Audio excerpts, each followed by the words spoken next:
4 defendants have been charged in a federal court this past week by a grand jury in retaliation to a Murd3r-For-Hire plot that took the life of a 17-year-old girl.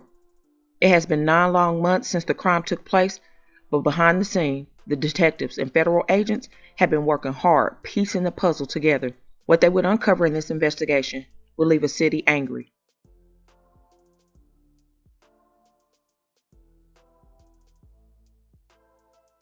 On February 6, 2023, a young girl by the name of Isabel went to Hernando County Sheriff's Office with her mother and was said she had been sexually battered by a 36-year-old man by the name of Leonard White. She was doing the right thing by making sure it was documented of what happened to her so that Leonard could be held responsible. However, Leonard had other plans and either had someone watching Isabel or somebody tipped him off that his alleged victim had reported him. It is at this point Leonard is then alleged to have set a plan in place that he thought would fix the report for good and evade law enforcement. Back in February 2023, Isabel was a junior in high school at Hernando High School in Florida. She was described as a bright and energetic student who was involved in student government and played on the school's tennis team. Isabel was also in ROTC and had plans on going to the military once she graduated. She was such a sweet girl and had a smile that would lighten up any room and was just so full of personality. Isabel was said to be the best daughter, sister, and aunt. However, sadly, Isabel's innocence was taken from her, allegedly, by a man way older than her. After the report was filed, it would not be until the next night that things would turn from bad to worse. On February 7th, Leonard would be headed up to Atlanta from Florida to allegedly set in place his alibi for the events that would take place later that night.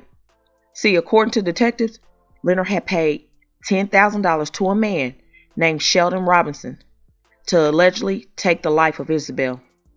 Sheldon was said to take Leonard up on his offer and decided that he wanted to recruit someone to help carry the act out, according to the detectives. It is at this point that Sheldon would make a post on social media saying, "I have a cleanup job that pays $5,000 in cocaine." I mean, who does that? He actually had a picture of the drugs and a stack of money. That is the most incriminating thing you can do, is commit a crime and have it on a social media platform. They tell on themselves. At that point, you might as well walk yourself into the jailhouse. On the flip side though, it makes it a lot easier to get people who commit crimes locked up with this kind of evidence. Through the post, a noted gang member in Florida named Keyshawn Woods will respond, and the plan was set in place. Sheldon and Keyshawn will go to the home of Isabel at around 11:30 p.m. on the night of February 7th. They both would knock on the door, and when it was open, they would begin firing into the home, hitting 2 people multiple times, according to detectives. They would then take off on foot and eventually get into a getaway car. When the police got to the home, they saw the mother and daughter had been shot, and sadly, Isabel did not survive, but her mother did. It was later said that she was shot 4 times. Leonard will become a suspect immediately because of the report that Isabel filed just the day before. The night of the crime, K9 dogs will follow a person's scent, and it led detectives to a shoe not far from the home. When the shoe was processed, it had the DNA of Keyshawn Woods on it, according to the reports. Within hours of the incident, detectives got a search warrant for Keyshawn's home, and they found $4,000, a gun, and illegal drugs. Detectives, through investigation, found out about the social media post, and Sheldon's home would be searched as well. Detectives will find $6,000 hidden in his home, and Sheldon's mother was not forthcoming about the money.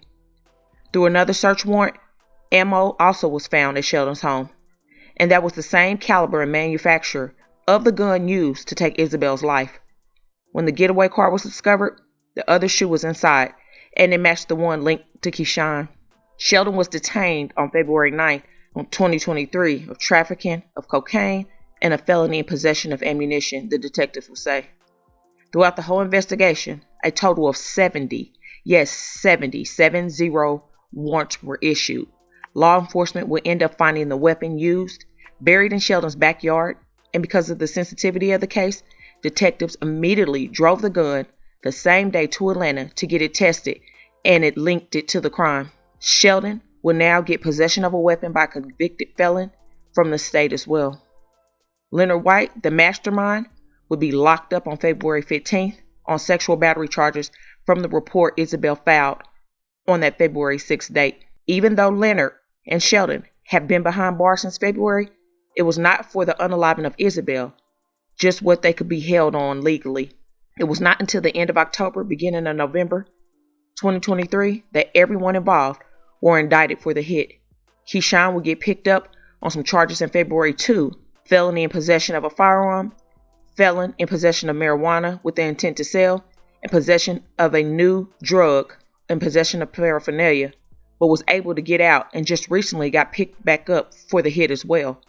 The reason there has been no bond is because the feds are seeking all three be held pre-trial.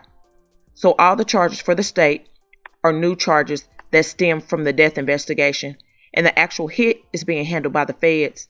Sheldon's mother, Janet, is a part of the indictment.